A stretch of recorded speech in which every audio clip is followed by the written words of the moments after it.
mbégte di leen dalal jàmm ci Evenprod Média seen émission Grand Témoin avec le journal Enquête comme ni ñu ko baaxoo ma ci ànd ak la directrice de publication du journal Bigué Bopp ñu ngi lay nuyu Bigué. maa ngi lay fay Chérif amaat mbégte toog fii nii ak invité bu bees.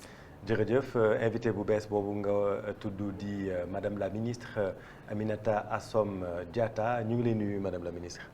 maa ngi lay fay Chérif maa ngi profité nuyu Bigué waaye nuyu seen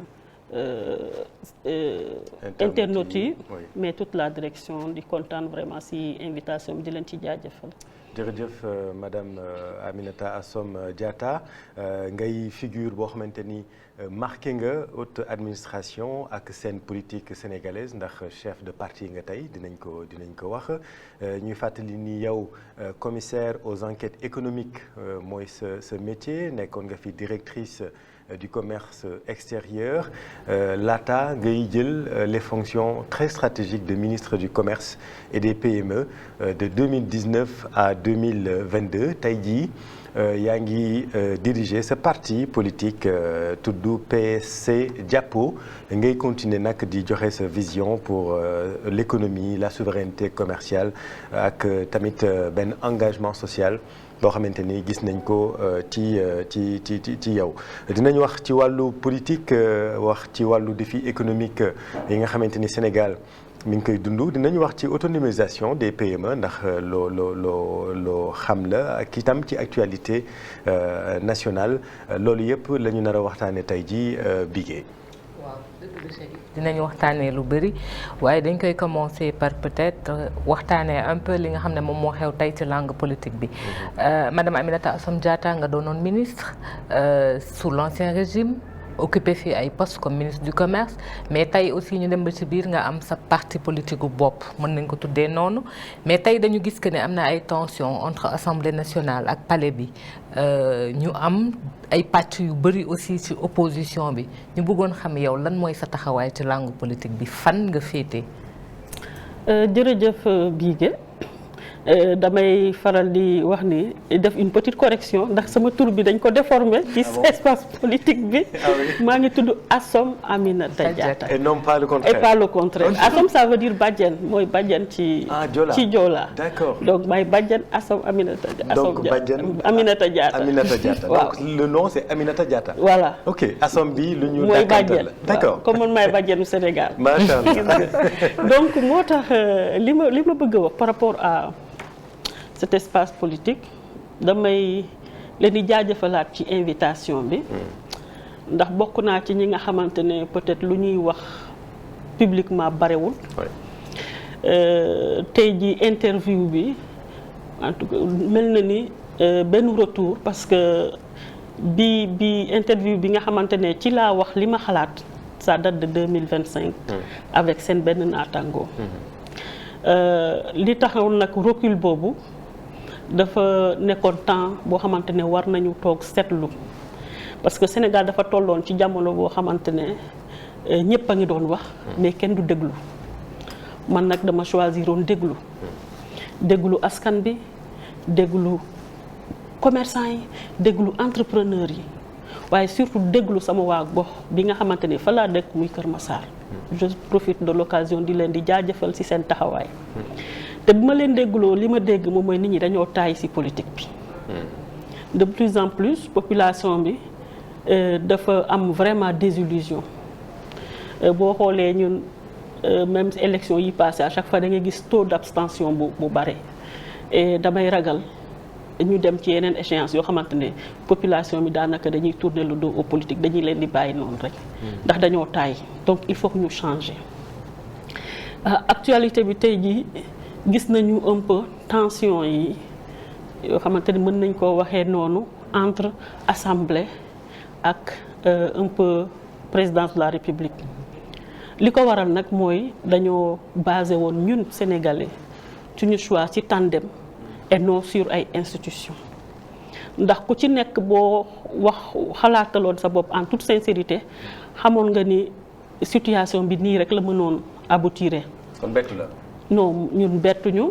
PC Jàppo loolu bokk na ci position am bokk na ci li ñu doon gën a fësal ci 2023 ba 2024 parce que PC Jàppo buñ ko créé dañu newoon dañu bëgg mu nekk beneen voie parce que déjà en tant que femme dañoo bëgg jàmm ci Sénégal parce que bu réew nekkee ci jafe-jafe mu nekkee ci fitna ñi koy gën a yëg ñoom ñooy les femmes parce que bu dalee ci njaboot ji da nga ko yëg bu dalee ci càmmiñ yi dinañ ko yëg bu dalee ci sa borom kër di nga ko yëg mais surtout bu fitna bi tollee fenn cible bi jigéen ñi lay doon kon ñun lu ñu bëgg mooy lépp loo xamante ne dafay dajale lépp loo xamante ne dafay gën a dëgëral askanu Sénégal suñu solidarité bi nga xamante ne ak suñu jàmm bi nga xamante ne moom la ñu ñëpp nawee moom la ñu ñëpp xàmmee donc moo tax bu coow li bëree da ngay préférer def un peu de recul doo ñëw yokku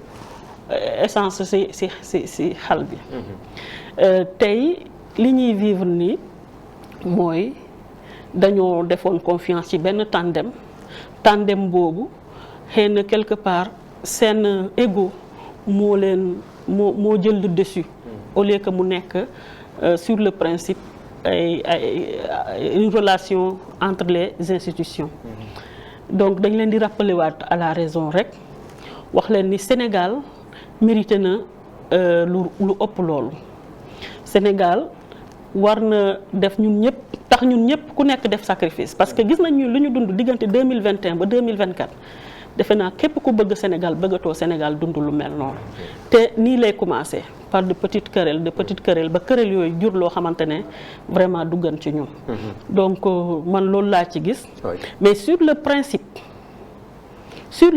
vraiment par exemple de la déclaration de patrimoine bi nga xam ne moom mooy la toute dernière en tout cas proposition du Parlement moi je pense que c'est très très important que nit ñi def la publication de leur patrimoine aussi bien à l'entrée qu'à la sortie parce que la publication du patrimoine n'a de sens que si elle intervient ci ñaari parties balaa ngaa dugg boo duggee boo paree sa fonction ñu mën ko def man bi ma nekkee woon ministre bokk naa ci ñi defoon seen déclaration de patrimoine te man buñ ma génnee ci gouvernement bi moins d'une semaine balaa ma defaat sama passation defaat naa sama déclaration de patrimoine de sortie waaw donc loolu c'est très très important. Donc modification de l'article 37 li ci waa PASTEF bëgg ngir président de la République di def déclaration de patrimoine à la sortie loolu yow ànd nga ci. bu baax et les amendements yi nga xamante ne tamit wax nañ ko.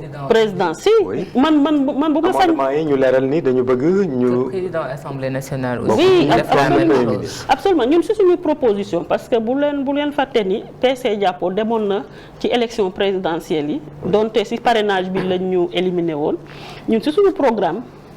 Proposition yu ñu def moom mooy la déclaration de patrimoine lañ ko war a exiger pour toutes les fonctions électives c'est très très important pas seulement par exemple au niveau du président de la République wala de l'Assemblée et cetera mais képp kuy ut ndombal tànk boo xamante ne askan bi moom mooy jël kàddoom di la ko dénk mbiram vraiment war nga mën a def déclaration de patrimoine. De toute façon, l'assiette des assujettis a été largement élargie avec la nouvelle loi de l'OFNAC. Donc je pense que ça rejoint un peu sa préoccupation. Voilà. Donc ñun loolu bokkoon na ci suñuy préoccupation bu baax te loolu moom ñu ngi leen ciy encourager mais parfois di nga nekk ci lu baax sax mais ni nga koy defee nit ñi am ci perception ni xëy na lii nga ci jublu et loolu bokk na ci liy créer tension yi. Oui. Mais pour rebondir encore ci question Bigué parce que je pense que indiwoo ci réellement tontu yow seen parti PSC Jàppo est-ce que vous êtes dans une opposition équidistante des deux blocs parce que aujourd'hui la carte politique c'est ça il y a la carte Kiraay et il y a le camp Kiraay il y a le camp Pastef pour ne pas dire le président de la République d'un côté et le président de l'Assemblée nationale d'un autre est-ce que yow seen parti da ngeen di éloigné wu ci bloc yooyu concrètement fan ngeen nekk vous êtes dans quelle opposition parce qu'il y a plusieurs oppositions au Sénégal. Parti du progrès social collectif Jàppo dafay nekk toujours un parti de consensus parti boo xamante ne ci côté Sénégal rek la féete ñun ci intérêt Sénégal fu mu nekk rek ñun foofu la ñu féete nekkuñu ci këreelu kenn bu ngeen xoolee man ci sama cheminement politique coow li gënoon na fee bare ba lu ne nit ñi tàkkal ma ko parce que man nekkuma ci position yu tranché yooyu man je suis toujours dans les positions de conciliation parce que ku nekk nag mën nga am sa xalaat mais bu ñu waxtaanee war nañoo mën a trouver un consensus. mais monsieur madame la ministre on peut le dire fu mu toll nii entre Diomaye ak Sonko waxtaan mënatu fa am pour trouver solution je pense que tàqalikoo bi ñëpp c'est acté.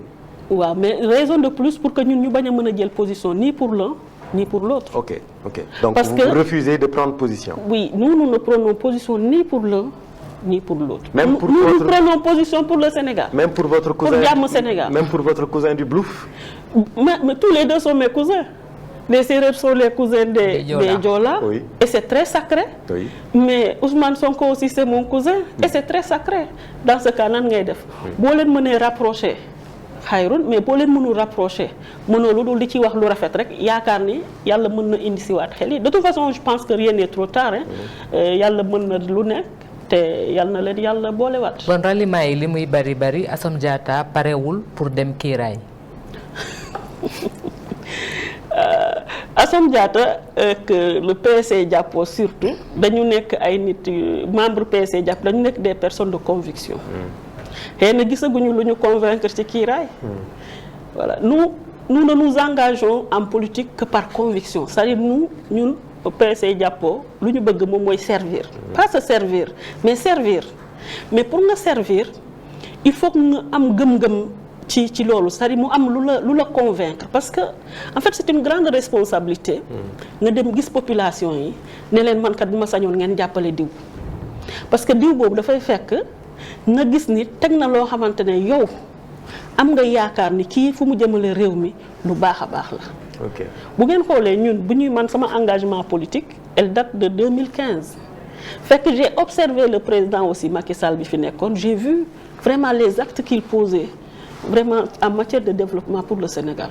C'est convaincu de ça que je me suis engagée parce que moi je suis une personne boo xam bu ma engagée j'y vais à fond. Mais donc il faut nga am une source de motivation boo xamante ne c'est sincère en toi moom mooy tax nga mën a engagé wu. Mais on vous a reproché à un moment donné d'être un peu plus proche de Sonko que du président Macky Sall. Mais vous savez am nga nit ku nekk li nga xalaat li nga doon pour yow ñëpp noonu la ñu mel. Quand quelqu'un est un traître il pense que tout le monde est un traître. C'est ça le problème souvent nit ñi ñoom. am nga bu fekkee yow vous êtes une personne vraiment honnête vraiment sincère souvent vous avez tendance à vous faire tromper par les autres parce que perception boobu ngay am ci ñoom.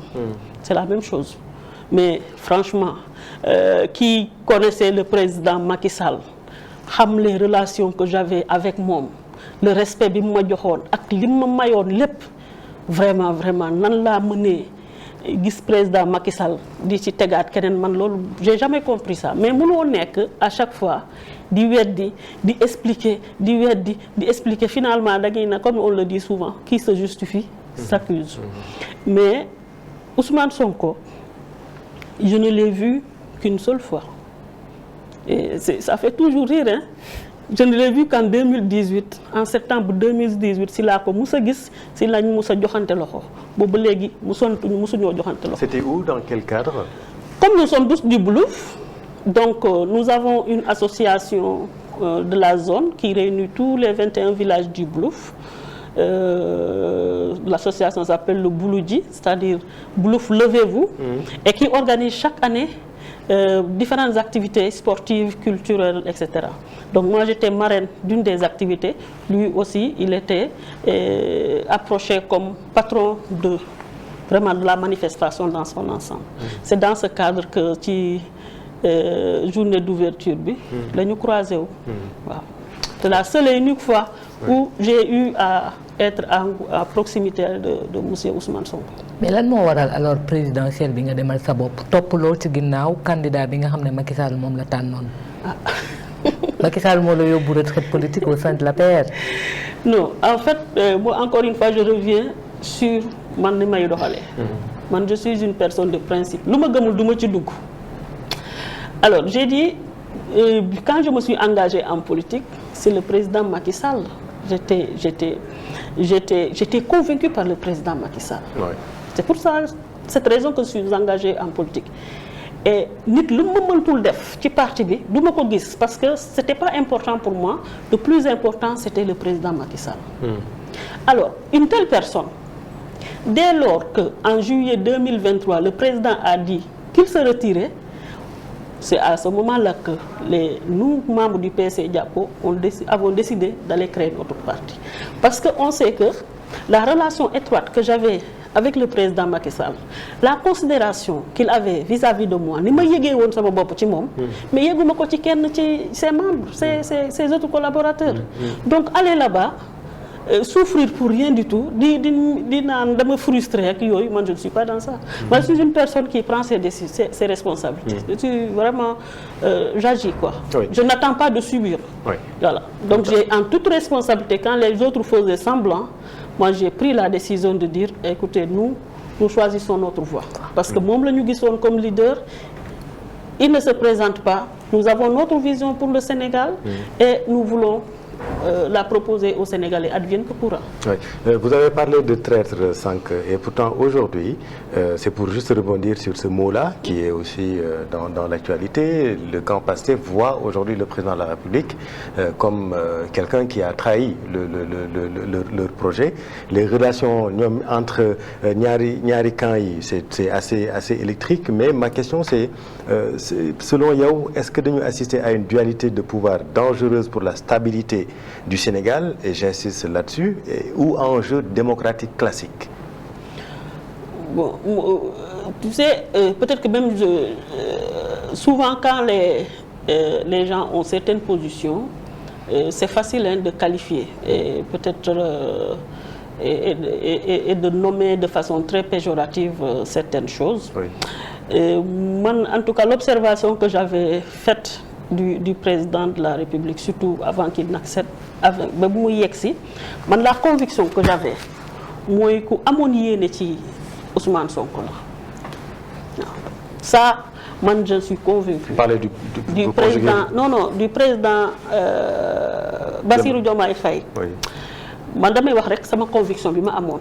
Ba muy donc vous conjuguez au passé, ce n'est plus oui, le parce cas. que maintenant je ne comprends plus, je ne sais pas ce qui se passe. Mais en tout cas, quand il est arrivé, ma conviction personnelle, c'est que c'est quelqu'un qui a accédé, il a été tellement sincère. Moi, je crois à la sincérité. Dans tout ce que je fais, je le fais de façon sincère parce que je me dis que toujours, la récompense est beaucoup plus grande que quand on fait voilà, semblant. Et donc, c'est pourquoi j'ai dit, le président Diomaye est arrivé à la tête du Sénégal de par sa sincérité. Il avait une foi sincère en Sonko. Il avait amoon na yéene ci moom quoi. waaw amoon na yéene ci moom ba bu muy yegsi. bu ngeen xoolee même ses premières interventions. Il disait toujours, il y avait toujours cette marque de reconnaissance. yéene baa ngi fi ba léegi. C'est comme si man de yow laa ko yéene waaye lii la yàlla dogal. Voilà. Maintenant, qu'est-ce qui s'est passé entre-temps? Ça, c'est un autre débat. Mais man daal lu ma mën a situer ba instant boobu xamoon naa ni amoon na yéene bëggoon na vraiment Sonko nekkoon à la tête du pays. Donc vous ne le voyez pas comme un traître? Non, parce que en fait, qu'est-ce qui l'a poussé ba yegg si foofu? Am nga nit ñi ñun tamit li ñu gis nii rek la ñuy gis, mais li nekk ci ginnaaw mënuñu ko gis. Et je pense que voilà. Am na loo xamante ne voilà, il a dû peut-être prendre ses responsabilités. Am nga moi je le dis en tant que quelqu'un qui a eu la chance d'avoir exercé certaines fonctions. Oui. Bi ma nekkee ministre du commerce, il y avait 2 de mes collaborateurs yoo xamante ne qui m'étaient chers, hein.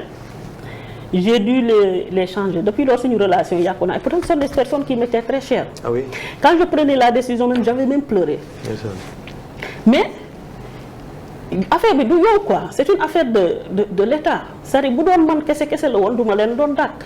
Mais c'était pour l'intérêt du pays.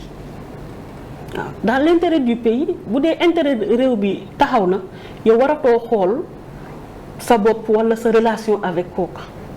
Da ngay xool li nga xamante ne boo baax ci réew mi même bu fekkente ne da ngay jooy ba sonn mais il faut signer rek man loolu laa comprendre moo tax quelque part je comprends la déchirure interne que lui-même le président Bassirou Diomaye Faye a dû vivre voilà avant de prendre certaines décisions.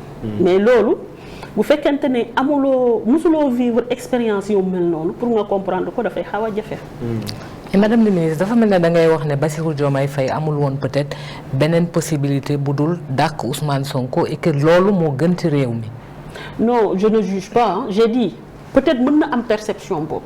Parce que ñun ñëpp gisoon nañu situation fu mu toll. Mais je dis ñun toujours ñun lu ñu gis nii la ñu gis. Mais li nekk ci ginnaaw président de la République nous sommes tous transparents devant lui hein.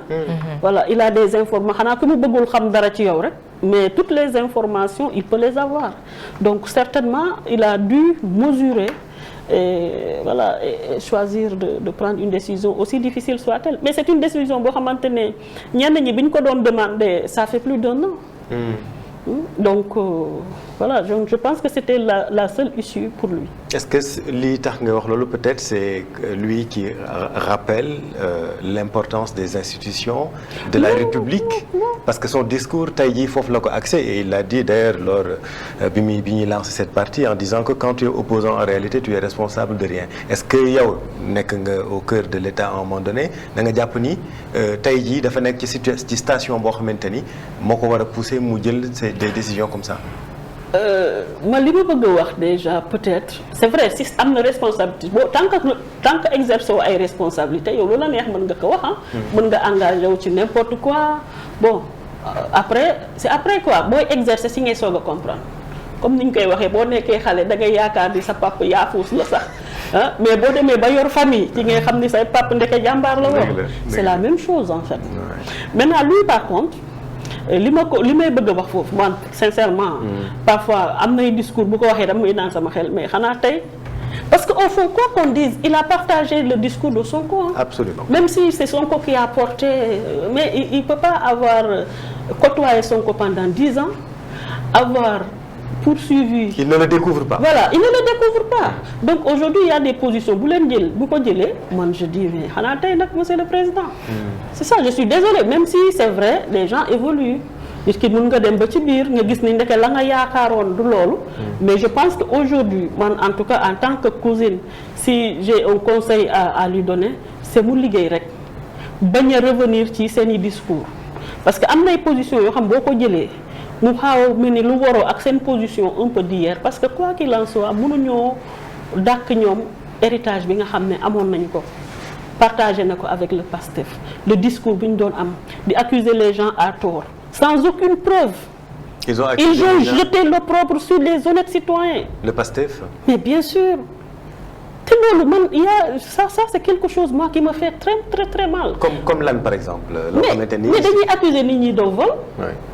Kii sàcc la mais tu n'as jamais de preuve parce que nit ki balaa ngaa accuser nit dafay fekk nga am preuve loo firnde mais nii perception rek nga bëgg ci accuser nit yàq ci deru nit mais c'est moi c'est catastrophique. Est-ce que yow personnellement donc ko dund? Non man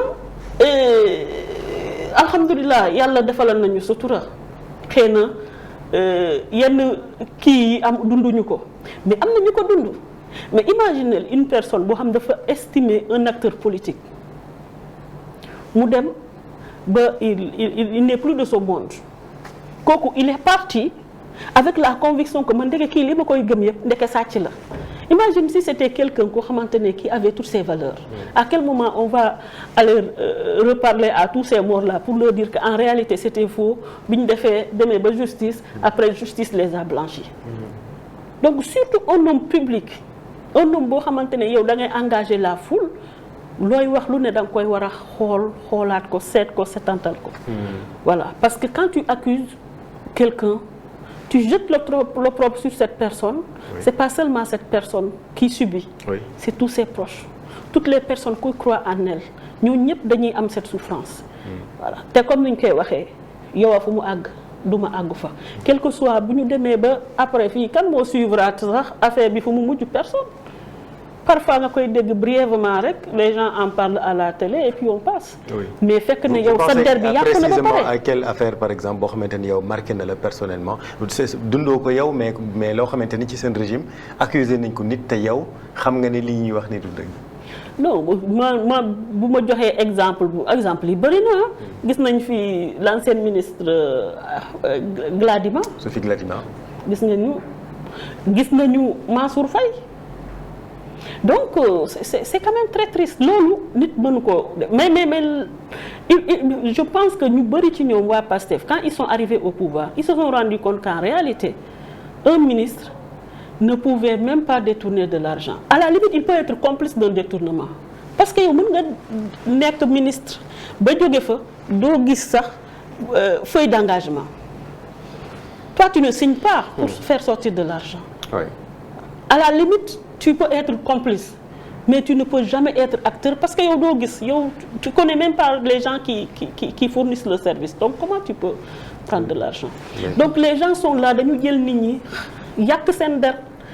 ba pare alors que amuñu preuve après ils se plaignent que les magistrats ñu bàyyi leen mais même moi je pense que même magistrats yi bi ñu leen di bàyyi c'est trop tard parce que kii koo xamante ne deful dara wala amuñu benn preuve ci li mu def warul toog benn fan rek ci prison.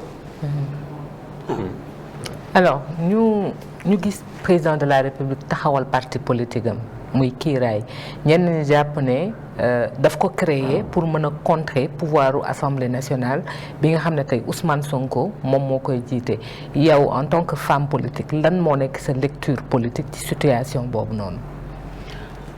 Le parti du progrès social si proposition bu mu defoon 2024 dafa ne le président de la République doit être un président de la République à 150%.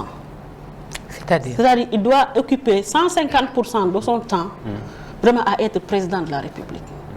Pas à créer des partis. Je suis désolée. Parce que Sénégal il y a tellement de déchirures. Surtout ce que nous avons vécu entre 2021 et 2024. Même dans nos familles, les gens sont divisés. Et donc 50%, pourquoi on a dit 150%? C'est-à-dire 100%. Peut-être c'est le travail quotidien, mais les 50% devaient être consacrés à la réparation sociale. Nous, PSC Diapo, nous portons la réparation sociale. Nous pensons que ces blessures sociales qui sont béantes dans notre société sénégalaise, qui sont tellement profondes que ay famille dem ba vraiment da ngay gis ci même famille ay frères ak sœurs du ñu wax ndax ay position politique vraiment loolu dañ ko waroon président de la République kàddoom fu mu toll gëddam fu mu toll et parce que c'est le père de la nation donc moom waroon na mën a dugal loxoom vraiment pour que ñu réparer loolu mais pas pour mu ñëwaat créer un parti parce que créer ce parti là donte il le fait pour une survie politique certainement mais dès lors qu'il crée un parti politique comme ça à cette station ça ne fait que approfondir la déchirure. Ouais. Donc moo tax. donc président de la République chef de parti yow loolu d'accord. non si le parti si contexte bi la si contexte bi si le parti. justement existait avant contexte bi moo tax ñu créer seen parti parce que gis nañ ni assemblée nationale moom Pastef moo fa teg tànk xamuñu sax ndax d'ailleurs dañ koy dissoudre ou pas est-ce que le président de la République du Sénégal ou bien d'un autre pays d'ailleurs tu n'as pas besoin d'une arme politique pour gouverner. Le président de la République avait été porté à cette station par une coalition de partis politiques. Mais on connaît la suite, hein? Quelle est la suite de la coalition? La suite, c'est qu'aujourd'hui, il y a une fragmentation extraordinaire. Oui, mais la coalition, en tout cas, le cœur de la coalition Diomaye, je pense qu'il est toujours là. Oui, mais à l'Assemblée, c'est Pastef qui dirige, c'est Pastef qui décide. Oui, mais pour aller à des élections, on n'a pas forcément besoin d'un parti politique. C'est ce que je disais tout à l'heure. Il s'est présenté à une élection présidentielle portée par une coalition. Mais dans tous les cas, il a besoin. Est-ce qu'un président de la République a besoin d'un appareil politique? Absolument. Mais l'appareil politique n'est pas forcément un parti politique. Sa coalition qui l'a porté au pouvoir, cette même coalition peut l'aider vraiment à toutes les autres échéances. Mais créer un parti politique dans ce contexte, bon, c'est son choix, c'est le choix des membres en tout cas des membres de son parti. Oui. Mais je pense que ça approfondit la déchirure au lieu de soigner vraiment ces blessures sociales que vraiment nous attendons ardemment que mu taxaw ci quoi. Oui. waaw. Ousmane Sonko au perchoir ñu ngi koy wax léegi est-ce que sànq yaa ngi wax ci réforme yi nga xamante ni ñu ngi koy wax des propositions de loi bokk na ci modification article 37 on parle également des fonds spéciaux ñu koy gën a xamee ci fonds politique yooyu tamit di ay questions yoo xamante ni mi ngi ci débat public bi déjà yow lan moo ci sa xalaat est-ce que lu ñu war a encadrer la ak sensibilité bi mu àndal lan mooy sa xalaat ci loolu. Bon fonds politique moom souvent nit ñi léeg-léeg mën nañ ko apprécier ca fa ñu féetee rek. mais man dama koy apprécier en tant que actrice politique nekk dans une zone boo xamante ne dafa soxla beaucoup de social mais loolu yëpp état mënu ko def il faut toujours des voies détournées en fait man ci man li ma gëm mooy les fonds politiques jaadu na mu am. mais par contre surtout que maintenant dañu dugal aspect kii bi nu mu tudd déclaration de patrimoine foofu la war a gën a amee solo parce que c'est vrai c'est important surtout quelqu'un comme le président de la République mu am ay fonds politiques pour faj ci certains besoins yoo xamante nit ñi ñoo askan bi ñoo ko am il faudrait pas que ce soit une source d'enrichissement c'est pourquoi la déclaration de patrimoine mu am solo. Oui. mais nag président de la République du soxla ba mu ku mu war a fajal sa soxla rek sénégalais yépp xam ni président kat mu ngi fajal diw soxla boo demee mu tibbal la. waaw loolu baaxul parce que am na ay kilifa yu mag yoo xamante ne léeg-léeg vraiment mën nañ nekk ci ay situation mais président de la République war na cee mën a taxaw. Oui. Ah, parce que sinon day mel ni dañuy xaw yi sutura république bi de façon générale parce que l'État c'est un mythe hein, et ce mythe là il doit toujours être entretenu gis nañ bi ñu jëlee État vilipendé ko yaakaar ni ñëpp dañ cee war a wax gis nañ lu mu jur moom mooy dañ koy affaisser du am yenn gëdd yi. Donc je pense que les fonds politiques sont très très importants pour gérer certaines situations. Oui, mais sur la réforme est-ce que vous êtes d'accord ou pas ci li Pastef bëgg def. Non, sur la réforme ce que je dis les fonds politiques en tant que tels sont importants. Oui. Voilà maintenant il faut quand même pas un contrôle man gëw ma ni dañ ko war a def un contrôle parce que contrôle qui va contrôler c'est vrai mais lu ëpp solo mooy. ñi nga xam ne ñoom la ñu dénk suñuy fonds politique pour tous les Sénégalais ñu bañ a profité ci politique yooyu pour enrichir au détriment des Sénégalais man moom c'est ça rek ma préoccupation c'est pourquoi chaque personne détentrice de fonds politiques war nañu xam lu mu am au départ bu paree fonction war nañoo xam lu mu am maintenant c'est important par contre mu am évaluation ñu xam ban impact le fonds yooyu créer quoi c'est-à-dire yan situation la ñu régler loolu baax na quand même nit ñi di am parce que lépp looy def il faut mu am une évaluation ñu xool impact social bi quoi parce que après tout c'est pour les Sénégalais et les Sénégalaises. Oui. Oui. mais bu ñu tegee sutura ci fonds politique yi ba kenn xamul kan la ñu jox xaalis bi contrôle bi ñu wax vraiment amul ñu bëgg a demee ci bonne foi de ñi nga xam ne ñoom ñoo koy yor parce que tey bu ñu nee même la déclaration de patrimoine ki ñu koy defal aussi day liggéey mën na jënd kër mu ne salaire am moo ko may sur quoi on va se baser réellement parce que même bu ñu nee évaluation ñu xam fan la jëm c'est-à-dire que bu ñu nee fan la jëm rek sutura bi dootu fa amati donc foofu mënuñu fa teg sutura mais est-ce que war nañu teg ay mécanismes de contrôle ba ñu xam xaalis bii nii fan la jëm exactement. mais xam nga déjà confiance moom il faut mu am léeg-léeg man je pense que le premier levier bi leen bi protéger mooy à l'entrée nit ki def déclaration à la sortie ñu def déclaration ça c'est déjà un aspect beneen bi ci sutura bi dafa am solo ah dafa am solo mu am sutura parce que sinon parce que Sénégal moo bind noonu léegi da ngay gis ay notes confidentielles sax muy génn ci mbedd bi donc fii benn kilifa bu mag a mag day am benn soxla président fajal ko gars yi def contrôle ñu génnee turu kilifa googu vilipendé ko ci Sénégal gi yépp donc loolu tamit war nañ ci bàyyi xel. Par contre man je suis ànd ak li mën a xew dana baax quand même au niveau à l'interne parce que c'est pas le président qui va rester yor fondam nii ku ñëw mu jox la. Ça ne se passe pas comme ça. Mais donc c'est important ñi nga xam ne ñoom ñoo ciy taxaw de temps en temps ñu mën a wax quelles sont les situations yoo xamante ne jot nañ koo mën a régler donc loolu moom daf ci am solo. Maintenant c'est vrai bonne foi lay doon toujours nan la ñuy xamee ni kii mais am nañu man bu ma nekkee fonctionnaire xam nañu lan lay gagner par mois bu ma ñëwee déclarer lii laa am bu ma defee sama déclaration de patrimoine à la sortie les gens vont évaluer pour voir mais man li ma doon gagner en tant que ministre lan laa ci est-ce que vraiment li ma déclaré comme li yokku ci sama patrimoine bi may génn est-ce que sama salaire bi mën na ma ko permettre loolu kay yomb naa def. toujours ci débat boobu les fonds politiques nekkoon nga ci gouvernement premier ministre bi fi nekkoon di Ousmane Sonko ñu wax ni moom dafa amoon fonds politique moom si boppam sax waxal na ko boppam am beneen ministre sa beneen ex collègue di Aly Ngouille Ndiaye wax ni moom li mu am kenn mus ko am yow lan nga ñu mën a wax ci d'expérience ci loo xamante ni fekk nga ko ci fonds politique wu premier ministre.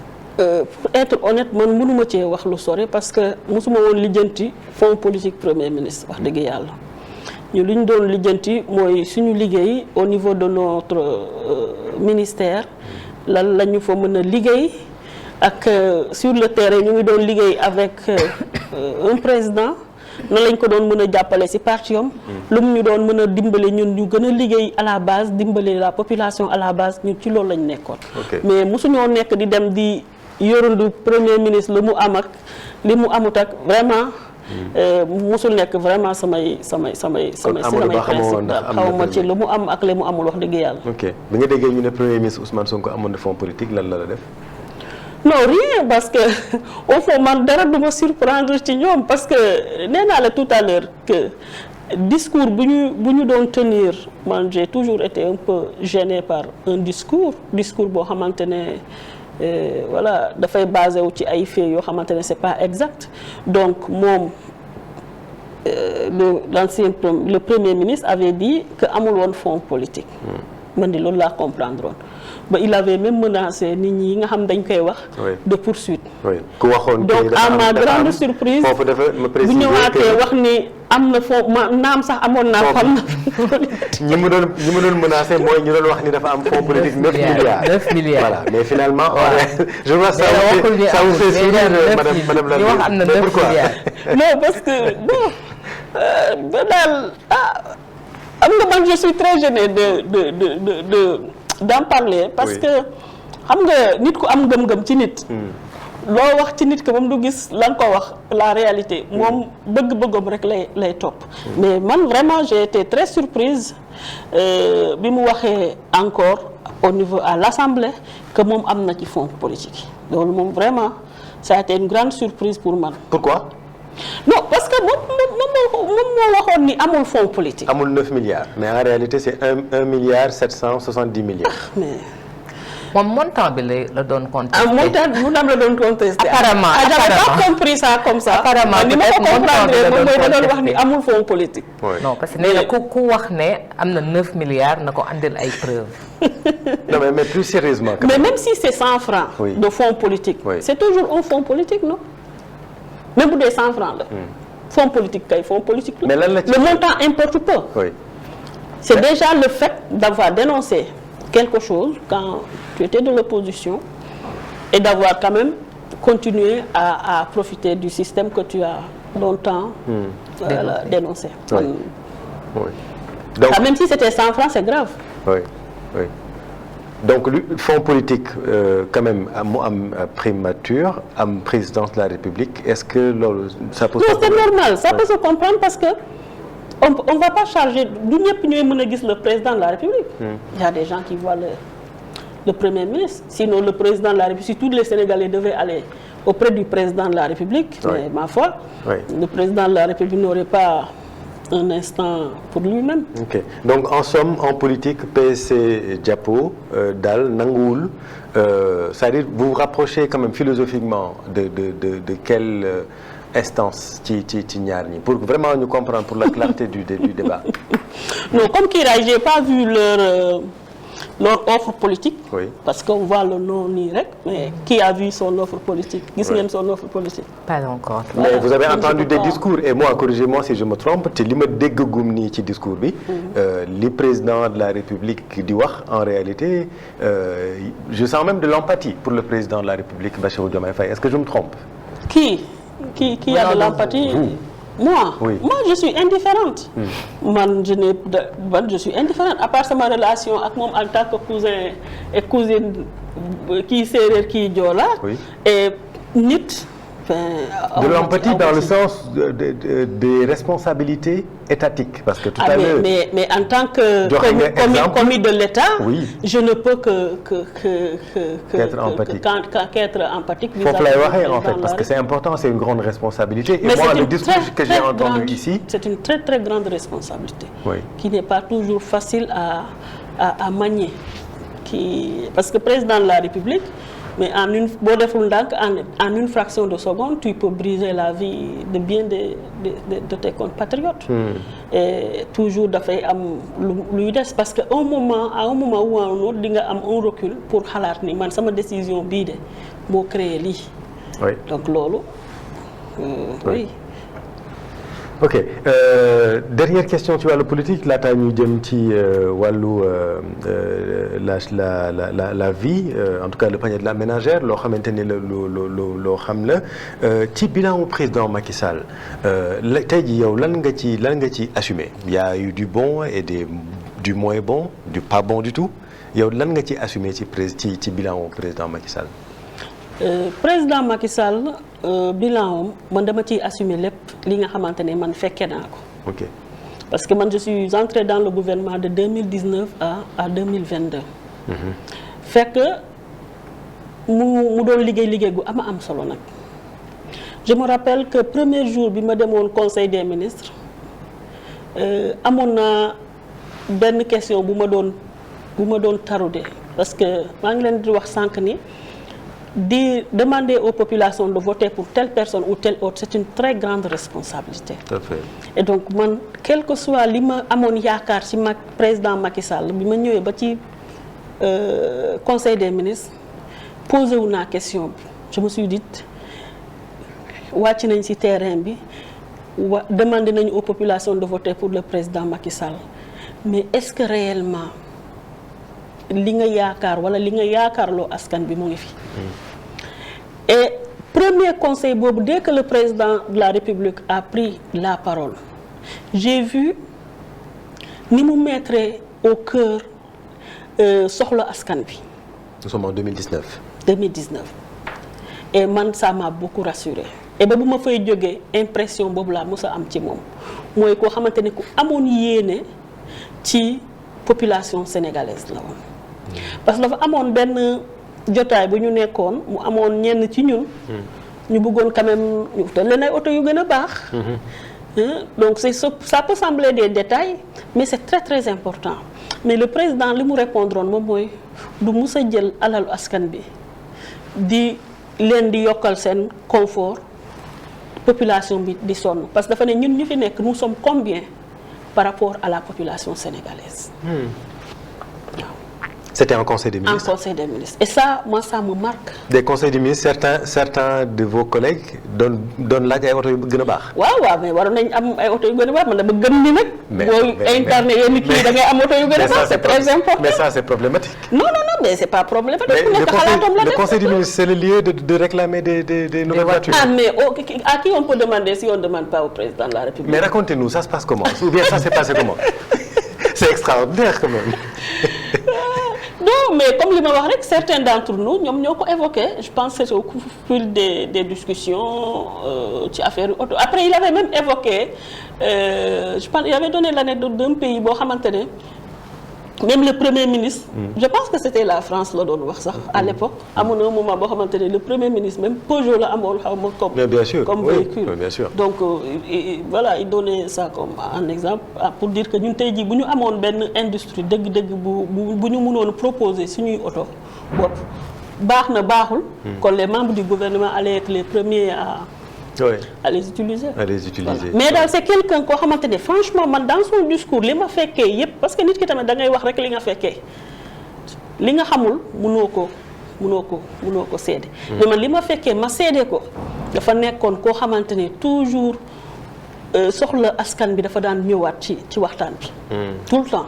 man vraiment ça fait partie de ce qui m'a rassuré ce qui m'a réconforté ma gën a am détermination ci moom ba bi muy décider ni moom il ne se présente pas. Vous assumez tout son bilan. Tout. amul ci benn regret. Dire que 12 ans c'est un peu trop parce que 2019 laa dugg ci gouvernement bi. Oui. Mais je peux dire man en tout cas tout ce qui concerne le deuxième mandat quinquennat, oui. Le deuxième mandat en tout cas période ba ma fa nekkoon yépp j'assume maintenant li ma fa nekkul woon nag wax dëgg yàlla duma ko mën a assumer. mais sànq yaa ngi wax réparation sociale. mais réparation sociale boobu noonu problème sociaux yi bu amee ay division am. APR am na ci wàll boo leen demee ba jël conscience ne réparation sociale war na am peut-être que ne am na benn part boo xam ne ci problème yi regretté nga ko. non am nga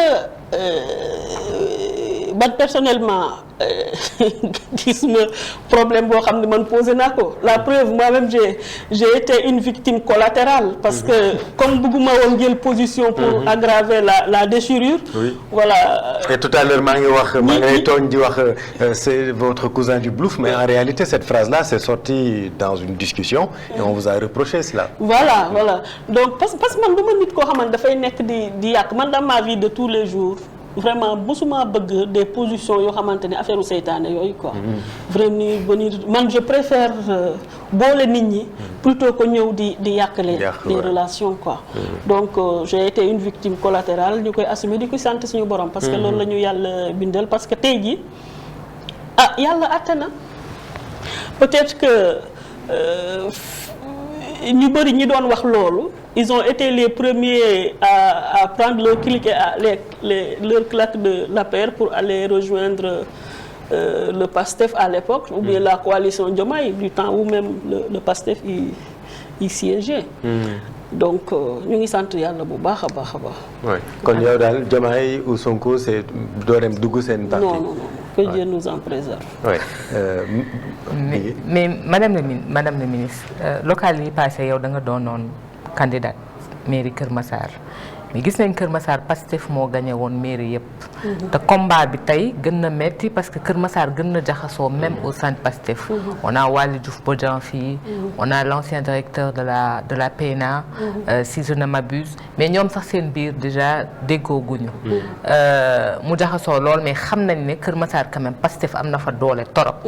est-ce que yow local yi di ñëw da ngay doonaat candidate ak ban taxawaay ngay am. man li may tey sama priorité au Sénégal c'est Kër Massar ndax Kër Massar nag dafa nekk ci sama xol te fa laa dëkk. man dëkkuma fii de du ma ministre bu dëkk fii nii seen kii yu coupé yi de man j'habite à Kër Massar. à la cité gendarmerie. oui. fa laa dëkk donc lépp lu population bi di dund ci métit man dama koy dund ak ñoom. lépp lu ñuy dund ci coono. dama koy dund ak moom.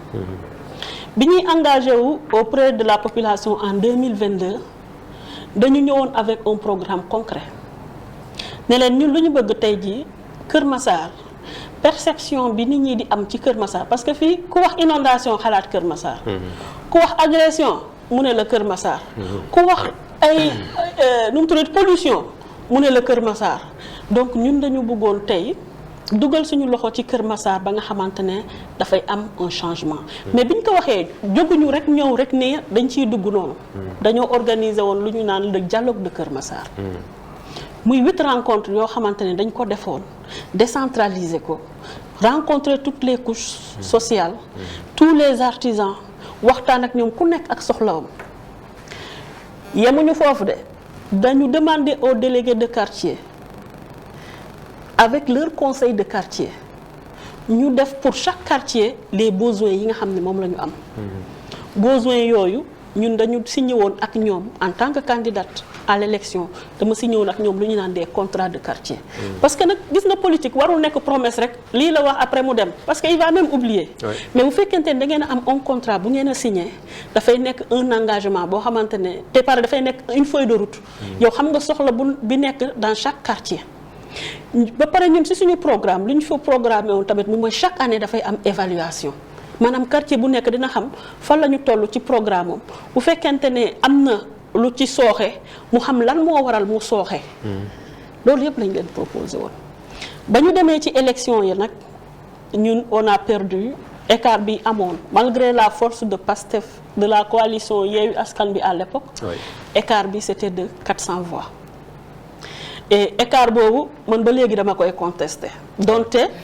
La décision a été prise dañ ko topp nag. on n'a pas parce que dafa amoon beaucoup d'irrégularité waaw man ma conviction c'est qu'on nous a volé une victoire mais ñu ngi sant suñu borom parce que ndam nag neexul ba neexul yàlla moo koy joxe.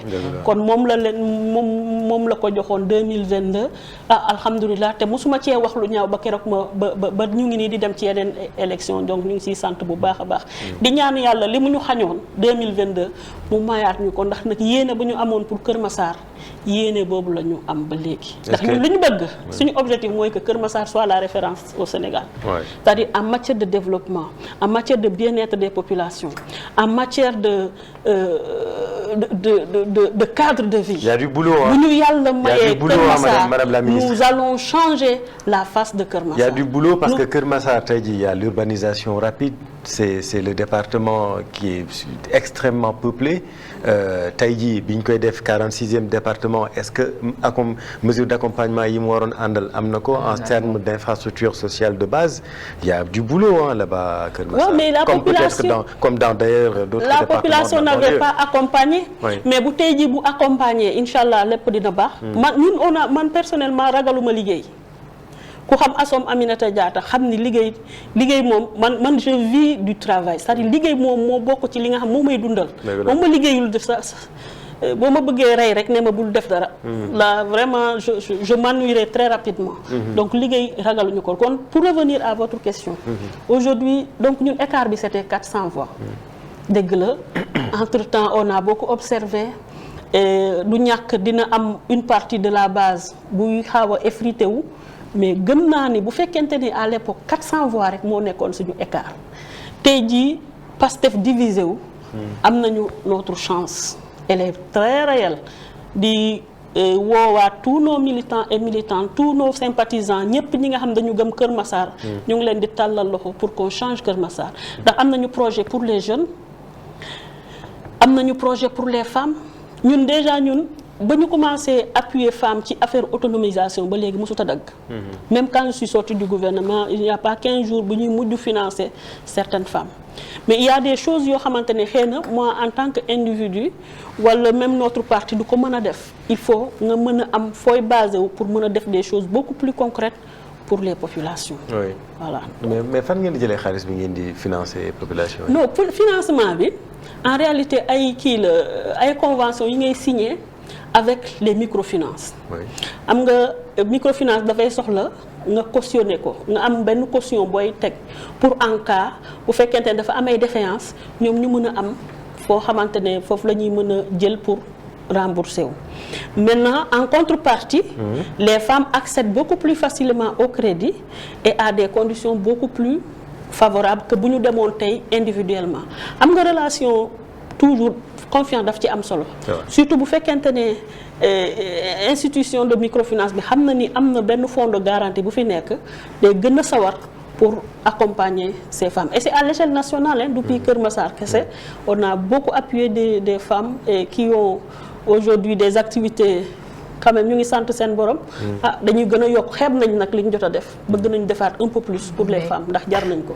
wax nga jeunes yi wax nga femmes yi mais tey l'un des plus grands problèmes bi Kër Massar am mooy désencombrement ku nekk essayé na mënul ci dara Kër Massar kenn mënu faa dugg marché bi ci station bi c'est infernal en fait yow tey lan nga waajal ci sa programme loo xam ne vraiment foofu noonu dinañu ko libérer. non ñun loolu waxtaanoon nañ ci parce que comme li ma waxoon bi ñuy def suñu concertation yi en 2022 parce que ce sont des concertations qui se sont étendues sur 6 mois. En juin 2021 ba bu ñuy defar ba bu ñuy kii parce que après avoir fait les concertations maintenant bi ñu amee le programme on est parti encore rencontrer ces couches pour le présenter. Donc ci affaire encombrement yooyu am commerçant yi ci seen wàllu bopp amoon nañu ay propositions yu ñu defoon. Ba ñun ci suñuy projet dañu newoon bëgg nañu bu ñu yàlla dénkee Kër Massar ñu xool nan la ñuy amee benn partenariat public privé boo xam ne dinañ mën a ériger une infrastructure boo xamante ne commerciale. Certains même avaient identifié benn pàcc ci côté forêt bi pour ñu xool nan la parce que nit ñi tamit boo leen yëkkatee il faut nga am foo leen teg. Mais boo leen yëkkatee te tegoo leen fenn mais ça va être très compliqué. Donc c'est ça souvent on dit aux commerçants quittez mais après duñu leen wax toog leen fii. Donc ñoom ils avaient identifié avec nous ne lii la ñu gis ni fii bu ñu fi demee bu ñu fi amee benn cadre war nañu mën a regrouper commerçants yi. Maintenant reste nag après la décision de l'État. À l'époque comme on était avec le président Macky Sall. C'était beaucoup plus facile parce que waxtaanoon nañu ak moom et il était vraiment dans les dispositions d'aider. Donc ci loolu la ñu nekkaat ba léegi rek. Kër Massar mais aussi Casamance tamit foog ñu wax ci la région de Ziguinchor tey jii nekk benn épicentre politique majeur. Foofu tamit am na distribution des cartes yu fa am en termes de pouvoir ban stratégie le seen parti PSC Jàppo am sur le terrain pour exister en Casamance parce que je pense que Bignona nga juddoo yow. Oui, je suis de Bignona. Bignona foofu Yankhoba Diémé moo ko moom il paraît. Moi je suis du Boulouf donc surtout je suis du village de Dianki. Oui. Alors donc ñun Casamance ñu ngi ciy liggéey ci 3 zones. Région de Ziguinchor bi donc y compris les départements de Ziguinchor et aussi la région de Sédhiou.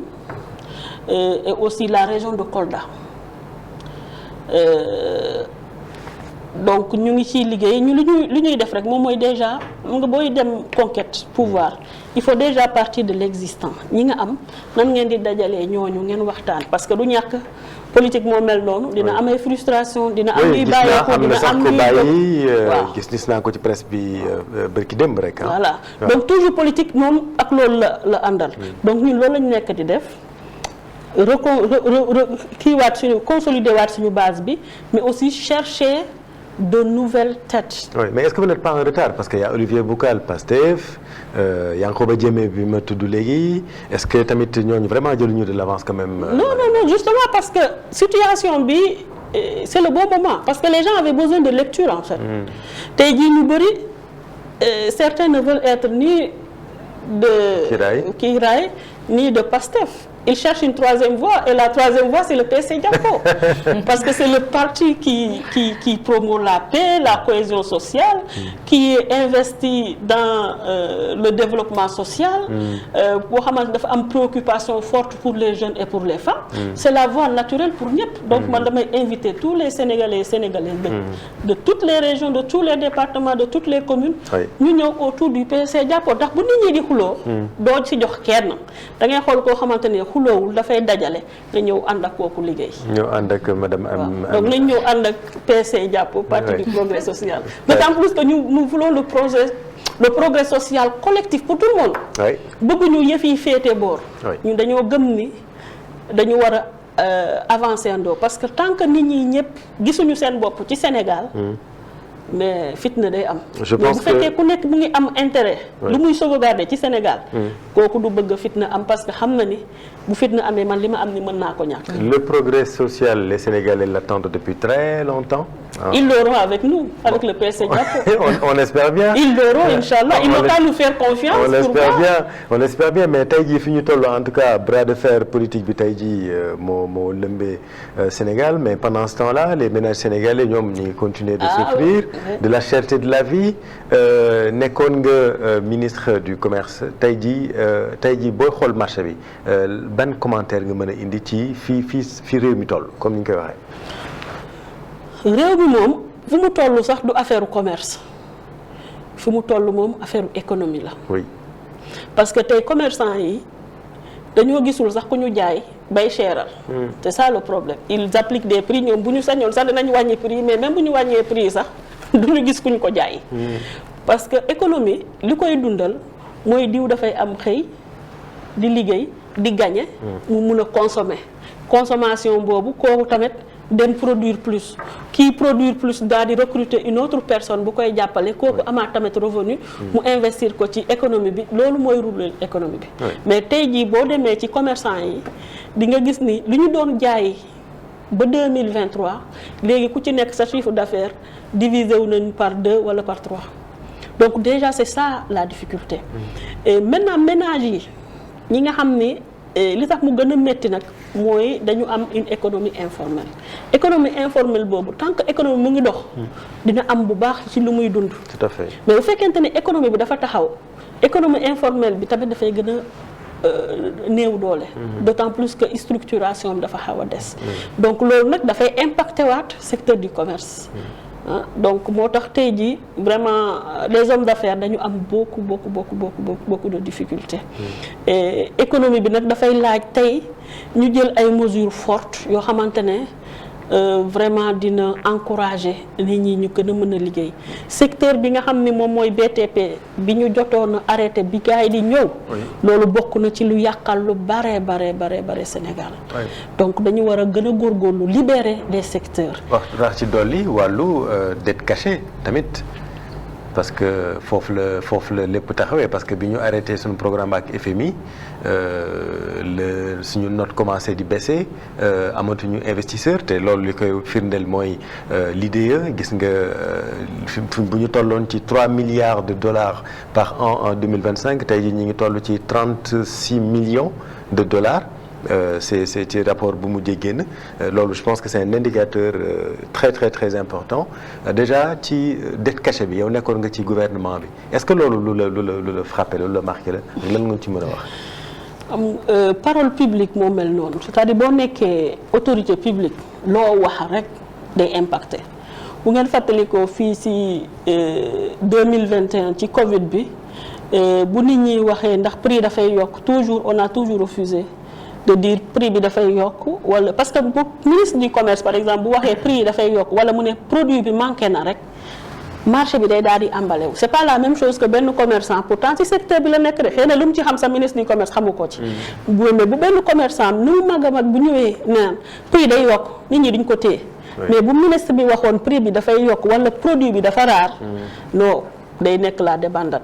moo tax ñun on a toujours géré ba nga xamante ne kenn amuñu woon précipitation pour nit ñi di dem di jënd ay produits parce que bu ma nekkoon ministre du commerce si j'avais dit que produit yi dafay manqué mais ñi am ressource dañuy dem jënd lu bari stocké seen kër léegi ñi amul ressource nag ñoom ñooy toog donc c'est exactement la même chose en fait qui s'est passé c'est-à-dire le premier ministre du pays bu toogee wax ni sama réew bii di Sénégal kat dafa am dette cachée wala dañ ko doon nëbb maanaam ñii di liggéey fii ci Sénégal ce ne sont pas des gens honnêtes mais on ne peut pas être plus royaliste que le roi le marché international dafay réagir yéen a nekk seen biir réew yéen a occupé station yi gis ngeen ni yéen seen réew ndekete nekkul réew bu sérieux mais ñoom ils ne vont voilà donc loolu moo ñu dugal ci cycle infernal bi donc loolu je pense que moom tamit certainement il s'est rendu compte xam nga parfois di nga wax dara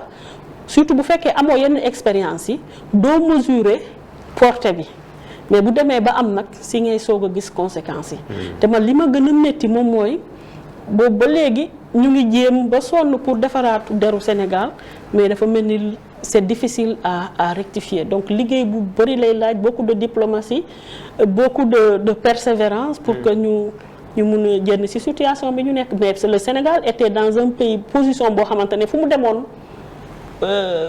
fëgg rek pour leb nit ñi dañu koy sawar di ko leb d'autant plus que di ko lebal parce que d'autant plus que à chaque fois nu situation bi métti nous avons su dépasser nos divergences pour aller vers des positions de paix te investisseur loolu lay utan un pays stable mais bu fekkente ne réew mi ñi fay nekk dañuy ne ñiw wóoruñu dañuy leb te duñu fay li ñu ameel ils se disent que ñii même bu ma investir foofu moom est-ce que dinaa am un retour sur investissement. Oui. Maintenant s'y ajoute le discours de souveraineté à gauche à droite. Oui. Ben man du ma jël sama xaalis di investir dans un pays boo xamante ne xaw ma ñoom suba qu'est-ce qu'ils vont décider. Vous n'êtes pas contre la souveraineté. Moi je ne suis pas du genre souveraineté kan moo souverain États-Unis ça est-ce qu'ils sont souverains? Mais il y a des gens qui investissent aux États-Unis. Oui. Et aujourd'hui seen dette bi si je ne m'abuse seen dette bi ki ko yor c'est la Chine. Intérêt bi nag mooy lan gisoo même si seen guerre bi bu amee guerre États-Unis Chine guerre commerciale bi. Chine dafay xaw a moytu tuuti parce que dafay gis ni am na benn impact boo xamante ne bu action mi amee loolu ci économie kii américaine moom kiiwam yi mu am foofu maanaam moyens yi mu ci waroon récupérer dafay gën a néew. Donc on a besoin d'être interdépendant. Loolu mooy tax ñëpp nekk ci jàmm. Mais bu nekkee ku nekk yow li nga yor man awma ci benn intérêt. Mais pourquoi je vais te calculer bu may. Mais donc c'est le discours qui a fait plus de mal. bokk na ci li gën a def du mal et ça il faut que ñu corriger nous muy le Sénégal muy aucun pays dañu war a toujours nekk interdépendant. Waaw. dañu war a toujours nekk interdépendant parce que tey ni ñenn ñi amee ay intérêt au Sénégal noonu la Sénégal amee intérêt si ñeneen ñi mais madame la ministre au-delà des discours nga nekkoon fii ministre du commerce lan nga gis tey ci politique commerciale bi loo xam ne ñi ngi koy def te jàpp nga ne waruñ ko woon def mënoon nañ ko defee neneen parce que dafay andir loraange en fait askan bi on a vu toutes les tensions qu'il y a eu sur le sucre gis nañ ko gis nañ fi aussi ay agriculteurs yoo xam ne génn nañ parce que mënuñu jaay li ñu bay di ko tuur ci tali bi lan nga gis dans la politique boo xam ne commerciale ñi ngi koy def et que waruñu ko woon defee noonu am na neneen nuñ ko mënoon a gën a defee pour que population bi gis ci seen njëriñ. Man li may wax déjà moom mooy il faut pour dire la vérité quand même xam nga parfois nag dëgg dafay naqar te man comme Sénégal xam nañ ni de toute façon man je ne vais pas passer par 4 chemins. Il faut aussi qu'on se dise la vérité un producteur booy produire da nga war a xalaat fooy jaay c'est pas à l'état de vendre ça vraiment il faut que loolu ñun ñu dugal ko suñu bopp du seen yow doo bay li nga bay ba pare nga naan état da lay jaayal état c'est pas son rôle de vendre. État li mu mën a def c'est de prendre des mesures d'accompagnement nit ki booy produire war nga xam far nga mën a écouler sa marchandise quand même. Voilà maintenant c'est vrai l'État doit créer un cadre. Exactement. Moi quand j'étais ministre du commerce dafa amoon benn cadre bu ñu doon teg malheureusement aboutirul. Entre-temps j'ai quitté dama amoon benn professeur spécialisé ci marché à terme mu ngi doon jàngale aux États-Unis. Malheureusement il nous a quitté et dañu defoon le tour du Sénégal li ñu bëggoon def moom mooy créer benn cadre boo xamante ne producteur bi balaa muy produire dafay xam kan la koy jaay. Loolu c'est le marché à terme qui permet de le faire et ça permet au transformateur d'assurer son approvisionnement parce que tel que situation bi di am ni mooy yow da ngay produire doo xam foo jaay prix day baisser ba production bi di waaj a jeex mu jóg yow doo ci tirer réellement bénéfice. Donc nous ce qu'on avait voulu mettre en place moom mooy ce marché à terme benn mécanisme boo xamante ne dafay am benn système à 3 parties. D'un côté dafay am le producteur de l'autre l'acheteur et puis au milieu dafay am benn genre je pourrais dire une chambre de compensation. Donc kii bu nee dafay jaay ci chambre de compensation bi quelque part foofu mooy jot offre bi kii bu engagé woo pour acheter chambre de compensation bi moom mooy jël loolu. Et que à la fin du ñàkk nag bu kii bi demee ba ci kanam nit ki mën na gis ni prix bi mën na gën a élevé mu bëgg ko jaay c'est-à-dire bëggatu ko jaay à son client mais bu boobaa il paye en contrepartie par exemple bu fekkente ne man l'acheteur avait prévu d'acheter à 125 francs man ma gis ni mën naa koo jaay à 500 francs si je vends ailleurs à 500 francs je paye les 125 francs à l'acheteur plus sa compensation. Donc c'est quelque chose qu'on avait commencé à mettre en place mais malheureusement entre-temps on a quitté le gouvernement et loolu bokk na ci li nga xam ne yaakaar naa ne war nañ ko mën a def. beneen bi Sénégal suñu marché naturel c'est l'Afrique. waaw xanaa bi ñu commencé pétrole bi nii di exporter pétrole ci Afrique nekk deuxième position par rapport ak suñuy exportation mais suñu exportation suñu doole fu mu nekk dëgg mooy Afrique te exploité guñu suñu potentiel. donc man tey bu ma sañoon politique bi dafay nekk politique boo xamante ne nan la ñuy dimbalee suñu PME yi ñu mën a gën a dugg ci marché Afrique. et Sénégal bokk na ci ñi gënoon taxaw ci bu ñuy négocier la zone de libre échange continentale africaine ma amoon chance nekkoon la négociatrice pour le Sénégal. loolu nag li taxoon ñu gënoon ci engagé wu parce que dañu gisoon potentiel bu mu représenté woon pour le Sénégal. Afrique ngay mën a exporter ay produits transformés te ñëpp xam nañ ni transformation foofu la valeur bi nekk transformation moom mooy créer ay emploi moom mooy créer beaucoup plus de revenus donc tey jii bu ma sañoon état bi dafay gën a réorienter waat action bi ci côté googu. c'est vrai on parle d'industrialisation sama ministre bi industrialisation rek lay wax. moom lay gën a dooleel. xaw na sax delloo tuuti ginnaaw. le ministre du commerce et de l'industrie maintenant. Moi en tant que cadre du ministère du commerce c'est mon ministre. Donc c'est pourquoi je dis mon ministre loolu lay kii mais moi je serais d'avis que ñu gën a bàyyi xel ZLECAf bi la ZLECAf on l'a pas négocié pour que mu nekk loo xamante ne du produire. On a élaboré beaucoup de stratégie ZLECAf defoon nañ ko. C'est vrai industrialisation dafa ci am solo bu baax. waaye daal gëddum en tant que ministre na ko jël bu baax au niveau de la. faut pas que ça se passe au détriment de et léegi ZLECAf moom Sénégal moom ñu ngi bàyyi seen loxo bu baax a baax au niveau international parce que la présence des hauts représentants de l'État sénégalais sentiruma ko foofu ci ZLECAf. juste une parenthèse da nga ne cadre nga ministère du commerce. yaa ngi en fonction ba tey wala. maa ngi fa de. yaa ngi liggéey. maa ngi nii toog je suis dans le cabinet quand on prend mon bulletin je suis versé dans le cabinet du ministre mais je ne suis pas utilisée. Ok, vous êtes dans le cabinet du ministre Serigne Gueye Diop. Oui. Bon ma jëlee man sama bulletin de salaire. Voilà, je suis dans le cabinet du ministre. Donc ce qui veut dire que tey jii bu la soxlaa mën na liggéey. Ah mais bien sûr, moi j'ai cherché à le rencontrer à maintes reprises justement mais ñun man nee naa la man liggéey rek laa bëgg. man je suis donc tey jii assom c'est que voilà moom liggéey tey jii bu la Serigne Gueye Diop woowoon ne la kaay ñu liggéey nga ñëw liggéey. liggéey dans le cadre liggéey administration quoi. Oui, de l'État du Sénégal. Bien sûr. De l'État du Sénégal. Je suis à la disposition moi. Vous avez cherché à le rencontrer à plusieurs reprises mais ça n'a pas abouti. Lu tax. Peut-être qu'il n'a pas le temps. wala politique moo ci dugg. bokkoo leen parti. bokkuñu parti nag moom. oui dëgg yàlla. mais pourtant wàllu expérience. xëy na peut-être mënoon ci côté boobu ngay waxee mënoon ngeen liggéey yéen ñaar. mais bien sûr mais ñun nous sommes à la disposition de l'État du Sénégal. État du Sénégal moo ñu yóbbu fu ñu àgg tey. voilà ñun suñu ambition c'est toujours de servir l'État du Sénégal léeg-léeg li ñu am te amuñu loolu mais gënaluñu. mais du tere dangay doo toog di xoolee. Quelqu'un koo xam ne da ngaa tàmm liggéey mais il faut toujours que tu cherches des choses à faire et on fait des choses quand même ñu ngi sant suñu borom. waaw on se plaint pas mais on a toujours un petit pincement de cœur parce que on se dit bu ñu sañoon État du Sénégal bi nga xam ne moom moo ñu yóbbu fu ñu àgg. mu ñuy fay suñu salaire bu ñu sañoon tamit ñu am njëriñ bu ñu ko indil. Donc vous êtes sous-utilisé et vous êtes payé à ne rien faire en fait. On est payé mais je me plains pas man maa ngi sant yàlla. Oui. Je rends grâce parce donc que vous êtes c'est même utilisé ou pas utilisé. pas du tout utilisé. Pas du tout utilisé. Au frigo. Et on vous paye un salaire. maa ngi nii sant mais je rends grâce. waaw.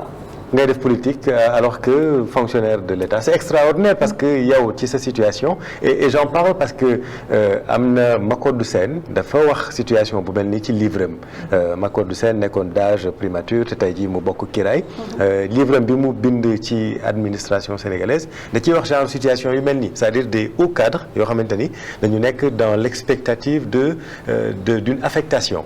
Et c'est quand même extraordinaire que on continue à payer ces hauts fonctionnaires là presque à ne rien faire. Ah, mais ils n'ont rien fait. Ils sont pas responsables. Donc, moi-même, je ne me plains pas. En toute sincérité, je mène mes activités tranquillement, etc. Mais j'ai toujours un petit pincement de cœur, quoi. Parce que moi, je suis fortement attachée à l'État du Sénégal. Parce que moi, je m'ai engagée en politique en 2015. On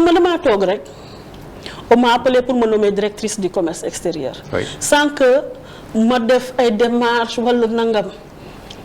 Et cet état, je l'ai toujours servi du plus profond de mon être. Je l'ai servi avec beaucoup de sincérité.